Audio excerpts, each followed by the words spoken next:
नमस्कार मित्रांनो, सर्वांना शुभ सकाळ. आपला दिवस आनंदात जाऊ. मित्रांनो, 29 तारखेला भव्य दिवस ओपन्स मैदान पार पडलं. चोराडे तालुका खटाव जिल्हा सातारा या ठिकाणी. आणि मित्रांनो, हे चोराडेची फाटी बाकासुरला लकी आहे. म्हणजेच या मैदानात चोराडे मैदानात बाकासूरने 2 नंबर केला. आणि लकी असल्यामुळे पुन्हा एकदा आज बाकासूर या मैदानासाठी सज्ज झाला आहे. आज मित्रांनो मैदान पार पडतंय. एक आदत एक बैल. आणि बऱ्याच दिवसानंतर बाकासूर आपल्याला आदत नंदीसोबत पाहताना पाहायला मिळणार आहे. मग बाकासूरचा पायरा कोण असेल?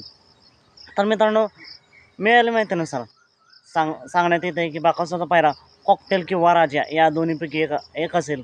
कॉकटेल आदत आहे. आणि मित्रांनो, हे नवीन नंदी आज या दोन्हीपैकी एक नंदी बाकासूरसोबत आपल्याला पाहताना पाहायला मिळेल. आणि नक्कीच एक नवीन चेहरा बाकासूर उजेडात आणेल. मित्रांनो, बाकासूर या मैदानासाठी मनापासून खूप खूप शुभेच्छा. सात भेटू पुन्हा एकदा एका नवीन अपडेट्स भन्नाटाच्या नवीन व्हिडिओमध्ये.